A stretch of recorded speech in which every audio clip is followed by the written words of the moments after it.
ईश्वर की व्यवस्थाओं में भरोसा करने की आदत डाल लीजिए। बेटा आपके साथ है, अच्छी बात है।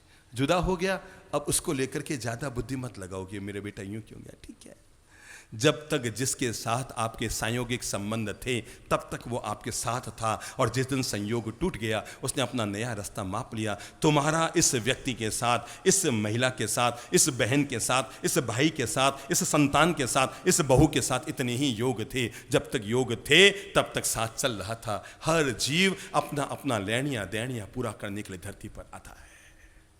किसके साथ किसके संयोगिक संबंध है उतने साथ उसके साथ जीता है। प्रभु की व्यवस्थाओं में भरोसा रखो।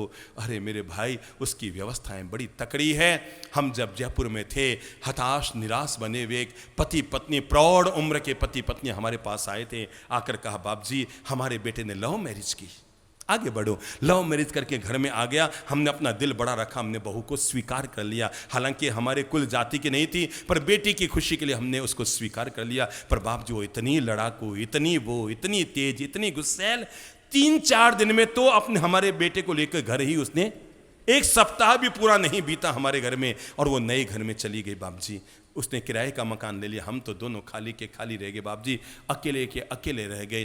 पता नहीं, हमारा उस समय वहाँ दशहरा मैदान में प्रवचन चल रहे थे, हमारे मुंह से यूं ही निकल गया। हमने कहा, भाई अब भगवान की जो व्यवस्था है, आप क्यों मन में दुखी होते हो, कैद करते हो? ऊपर वाले की व्यवस्था कहीं, बाप जी आके ऊपर वाले की गई धूड़ व्यवस्था है। बाप जी मेरा एक बेटा, वो भी उसको लेके चली गई, इतनी तेज मिली, हमने स्वीकार भी कर लिया उसको। हमने उसको घर में मन सम्मान के साथ प्रवेश दे दिया, तो भी वो ऐसे निकली। और वो इतने दुखी, इतने तनाव, इतने चिंता, इतने अवसाद, इतने घुटन, इतने मानसिक भारीपन में जी रहे थे, इसकी हद नहीं। पत्नी तो बेचारी रोई चाहे। हम तो वहाँ से विहार करके पुनः संबोधि धाम जोधपुर आ गए, चातुर्मास पूरा करके। लेकिन एक दिन वो पति पत्नी वापस हमारे पास आए और कहने लगे, बाप जी उस समय आपने कहा था तो बात दिल में नहीं उतरी, पर आज लगता है नहीं, आप जो बातें कहते हैं ना उस समय तो मन में उतरे या ना उतरे, पर एक समय आता है जब लगता है नहीं, गुरु महाराज ने जो बातें कही थी वो 100% सही थी। हमने कहा क्या हुआ दादाजी, हुआ क्या?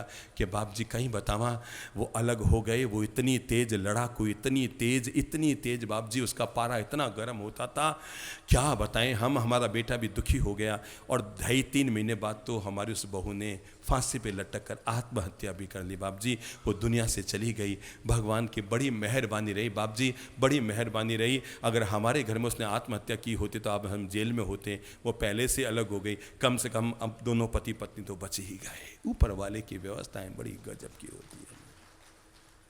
उस समय तो हम समझ नहीं पाते, पर वक्त हमें जीवन की सीख और समझ जरूर दिया करता है। तो मैंने कहा उसकी व्यवस्थाओं में हमेशा भरोसा रखो। सच्ची कहता हूं, भरोसा रखो।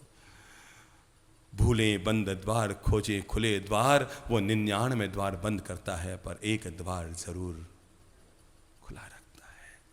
1000 बार जिंदगी में लोगों पर प्रयोग करने के बाद यह सत्य आपको बता रहा हूं कि वो 99 द्वार कभी बंद कर देता है, फिर भी एक द्वार जरूर खुला रखता है।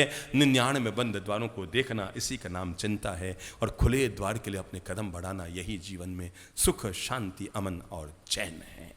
व्यर्थ के बहम मत पालिए और व्यर्थ की माथा फोड़ियां मत पालिए। बेकार के छाती कोटे, माथा फोड़ियां, सिर पचिया और बहम मत पालिए। अगर आपका पति किसी से बात भी कर रहा है फोन पर, ठीक है, अब इतनी सी बात को लेकर आप दिमाग में बार बार नेगेटिव मत लाइए। कई बातें आज के लिए, कई बातें आज के लिए, कई बातें आज के लिए 15-15 मिनट, आधा घंटा, कोई है। हम उल्टी सीधी खोपड़ी ना घुमाएं।